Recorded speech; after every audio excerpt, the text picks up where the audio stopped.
शिव विवाह। पार्वती अपने तप को पूर्ण होते देख घर लौट आई और अपने माता पिता से सारा वृतांत कह सुनाया। अपनी दुलारी पुत्री की कठोर तपस्या को फलीभूत होता देखकर माता पिता के आनंद का ठिकाना नहीं रहा। उधर शंकर जी ने सप्तर्षियों को विवाह का प्रस्ताव लेकर हिमालय के पास भेजा और इस प्रकार विवाह की शुभ तिथि निश्चित हुई। सप्तर्षियों द्वारा विवाह की तिथि निश्चित कर दिए जाने के बाद भगवान शंकर जी ने नारद जी द्वारा सारे देवताओं को विवाह में सम्मिलित होने के लिए आदरपूर्वक निमंत्रित किया और अपने गणों को बारात की तैयारी करने का आदेश दिया। उनके इस आदेश से अत्यंत प्रसन्न होकर गणेश्वर शंखकर्ण, केकराक्ष, विकृत, विशाख, विकृतानंद, दुंदुभ, कपाल, कुंडक, काकपददर, मधुपिंड, प्रमथ, वीरभद्र आदि गणों के अध्यक्ष अपने अपने गणों को साथ लेकर चल पड़े। नंदी, क्षेत्रपाल, भैरव आदि गणराज भी कोटि कोटि गणों के साथ निकल पड़े। ये सभी 3 नेत्रों वाले थे।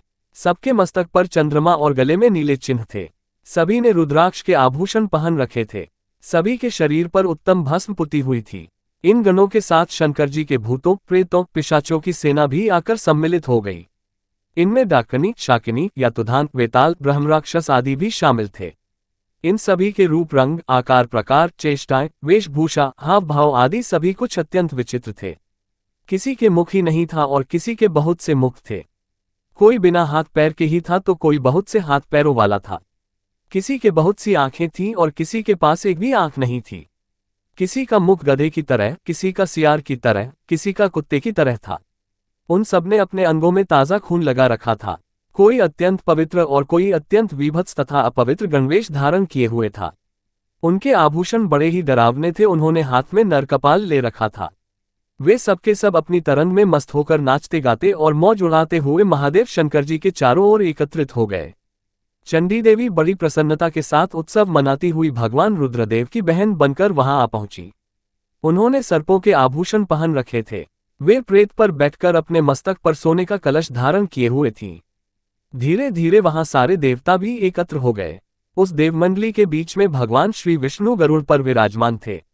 पितामह ब्रह्माजी भी उनके पास में मूर्तिमान वेदों, शास्त्रों, पुराणों, आगमों, संकाद महासिद्धों, प्रजापतियों, पुत्रों तथा कई परिजनों के साथ उपस्थित थे।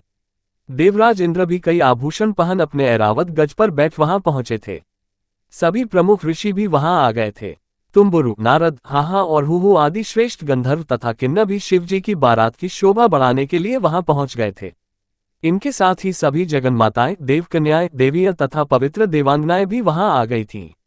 इन सभी के वहां मिलने के बाद भगवान शंकर जी अपने स्फुटिक जैसे उज्ज्वल सुंदर वृषभ पर सवार हुए। दूल्हे के वेश में शिवजी की शोभा निराली ही छटक रही थी। इस दिव्य और विचित्र बारात के प्रस्थान के समय डमरुओं की डम-डम, शंखों के गंभीर नाद, ऋषियों महर्षियों के मंत्रोच्चार, यक्षों, किन्नरों, गंधर्वों के सरस गायन और देवांगनाओं के मनमोहक नृत्य और मंगल गीतों की गूंज से तीनों लोग परिव्याप्त हो उठे। उधर हिमालय ने विवाह के लिए बड़ी धूमधाम से तैयारियां की और शुभ लग्न में शिवजी की बारात हिमालय के द्वार पर आ लगी। पहले तो शिवजी का विकट रूप तथा उनकी भूत प्रेतों की सेना को देखकर मैना बहुत डर गई और उन्हें अपनी कन्या का पानी ग्रहण कराने में आनाकानी करने लगी। पीछे से जब उन्होंने शंकर जी का करोड़ों कामदेवों को लजाने वाला 16 वर्ष की अवस्था का परम लावण्यमय रूप देखा तो वे देह गेह की सुधि भूल गईं और शंकर पर अपनी कन्या के साथ ही साथ अपनी आत्मा को भी न्योछावर कर दिया। हर गौरी का विवाह आनंदपूर्वक संपन्न हुआ। हिमाचल ने कन्यादान दिया। विष्णु भगवान तथा अन्यान्य देव और देव रमणियों ने नाना प्रकार के उपहार भेंट किए। ब्रह्मा जी ने वेदोक्त रीति से विवाह करवाया। सब लोग अमित उत्साह से भरे अपने अपने स्थानों को लौट गए। और भी ऐसी कहानी सुनने के लिए हमारी वीडियो को लाइक करें, चैनल को सब्सक्राइब करें।